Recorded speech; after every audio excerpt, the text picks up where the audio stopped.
In Hesse's Demian, the main character confronts himself as Jungian shadow. Demian is Emil's daemon, his inner spirit. Brahman links to Atman, or self, in this sense, where both exist within one. Hesse even uses Abraxas to emphasize how man must break out of his shell to be reborn or become other, akin to Deleuzian schizoanalysis.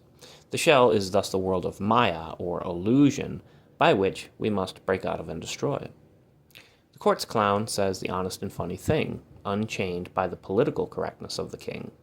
The act of juggling and the juggler is associated with the trickster archetype and the jester who tells jokes, as well as magic or sorcery, symbolic, of course, of the fool, i.e. the zero of the tarot.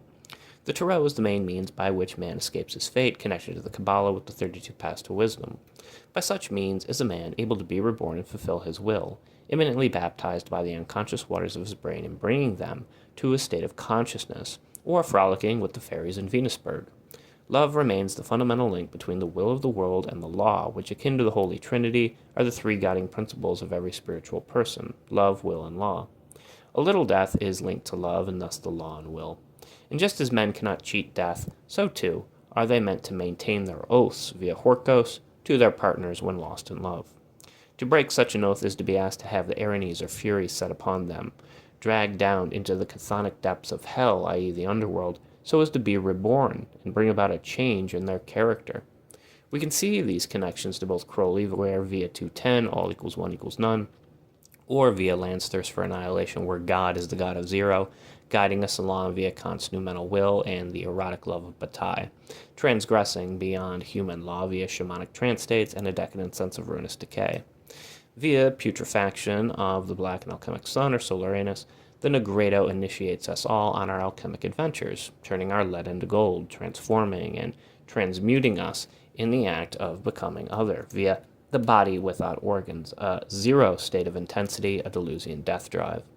Via this egg, which is connected to the soul, the daimonic genius, our guardian angel, and the astral body of virtual potentiality, new things are birthed into being, reborn as their old eggshell or world is discarded, akin to the caterpillar dying in the cocoon so as to be reborn as a butterfly.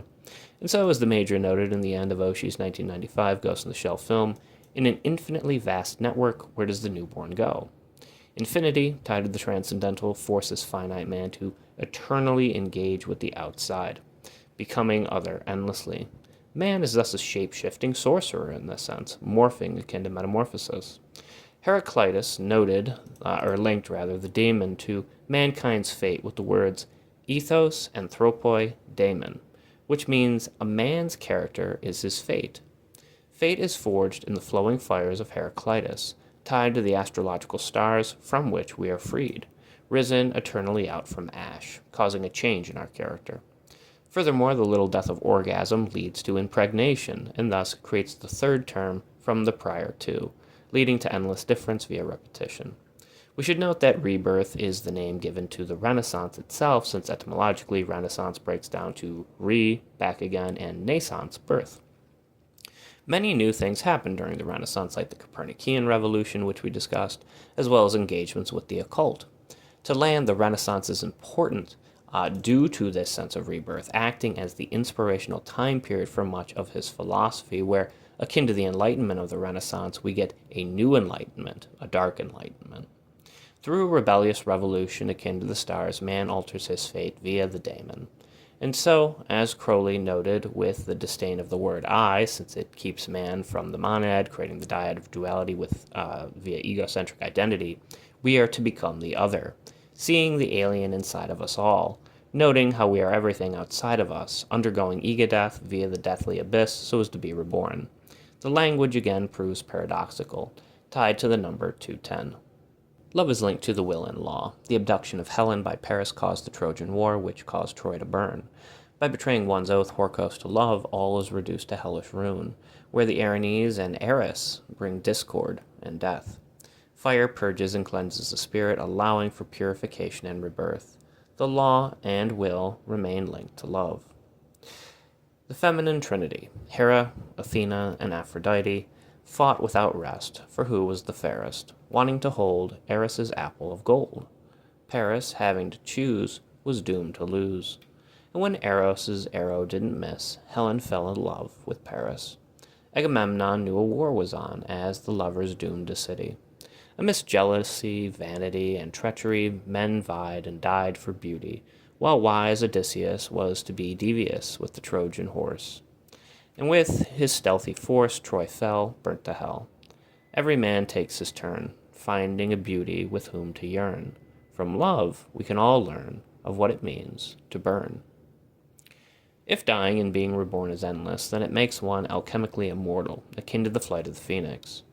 Joyce would use the Fenian cycle in his Wake, where the dead are awoken, awakening in the Gnostic sense.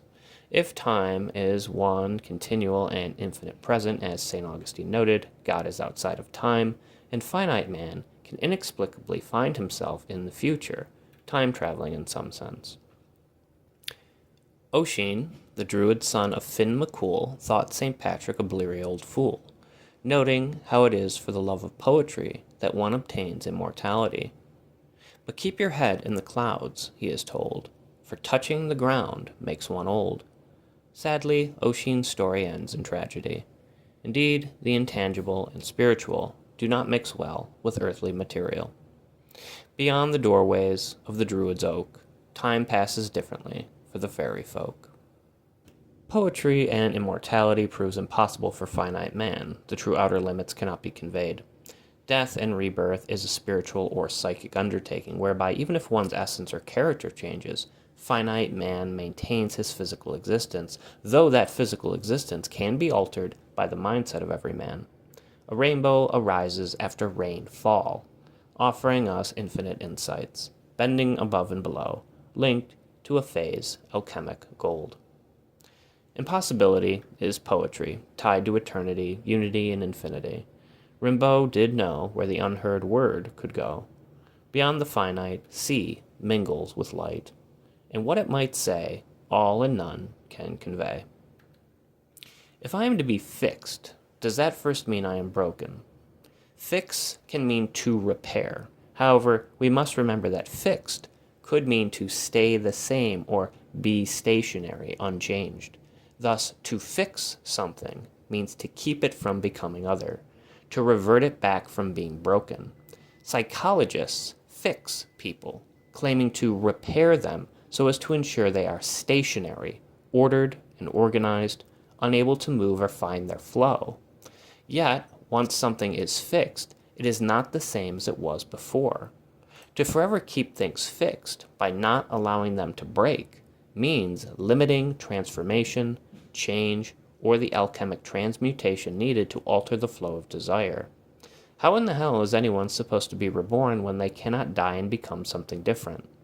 Solve at coagula, dissolve and coagulate, break and fix, deterritorialize and reterritorialize, die and be reborn.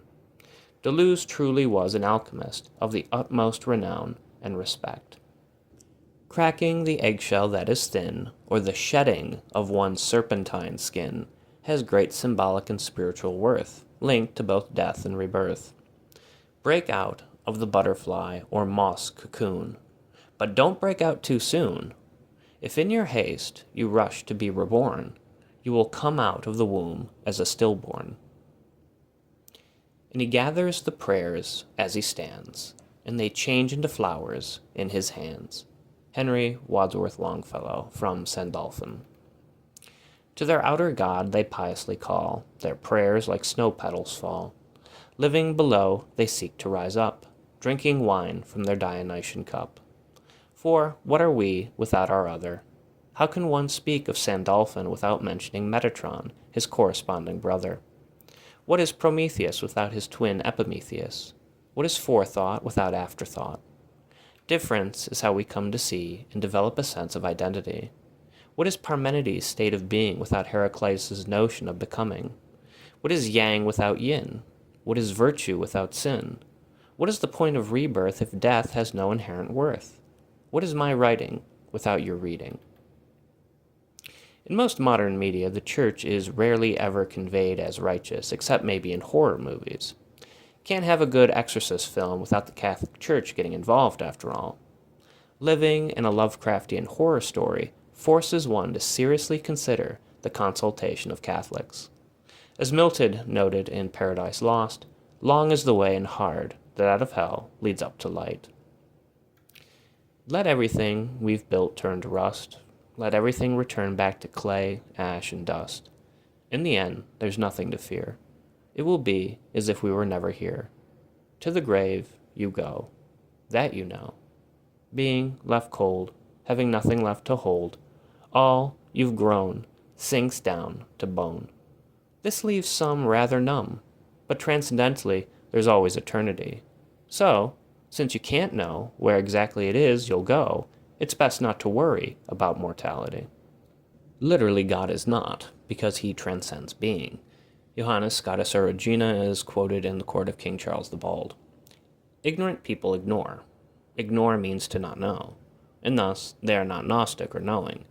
Ignorare means to not know, where in means not, while noscere means to know. Christians who are tied up in the transcendental are thus always ignorant, even if you find them to be splendidly insightful souls. We foolishly seek the finish line in life, but like in any race, you finish where you start. The banner is ambivalent. Start and finish are inscribed on the opposite ends of the same strip. And by the time your race is run, you are alchemically altered. As Heraclitus noted, you cannot step into the same river twice.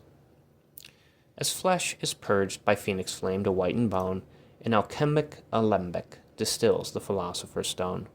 Madame Brigitte, our Brigitte of Kildare, drinks her peppered rum with great fanfare, while the spiritually possessed shaman saunters on ingesting all the copious drugs of the pharmacon. Drugs that get you high can also leave you feeling quite low. Poison and cure in one, they are hermetically above and below. To get outside, one draws the vivi of the Haitian voodoo loa, Baron Samedi.